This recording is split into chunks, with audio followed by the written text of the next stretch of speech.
Hello guys, kain na tayo guys, tanghalian. So,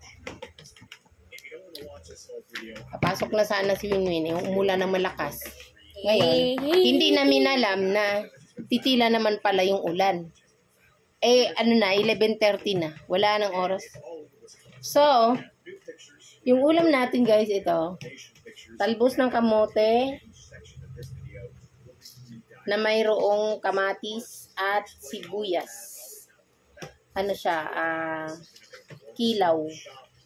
kilawin na talbos ng kamote at na may sibuyas at kamatis.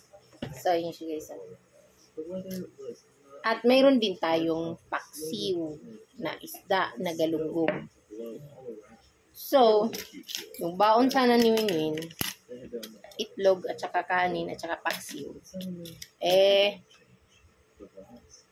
Pag-desisyon na hindi na lang papasok, kaya kainin na lang. So, yun siya guys.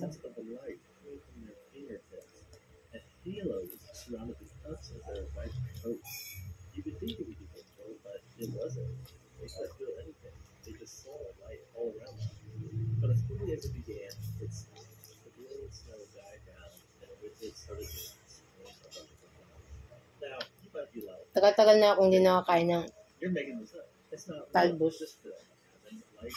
Mistim na talbos, tapos kamatis na may sibuyas. Kinikilaw ko lang to guys, yung sibuyas, kamatis. Ayan, ang hilaw ng sibuyas.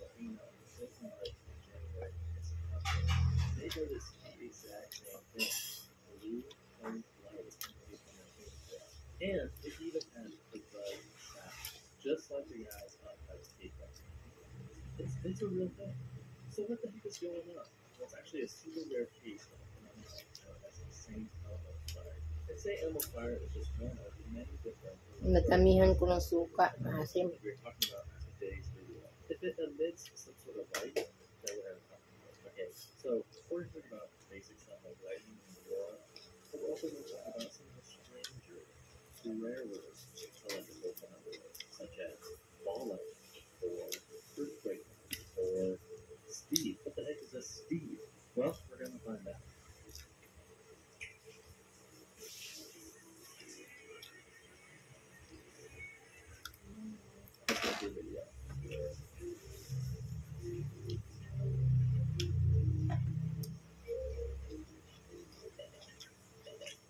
And let's actually start off with one that we are very familiar with, lightning.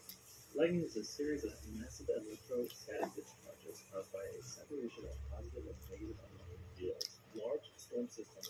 Kain muna tayo guys.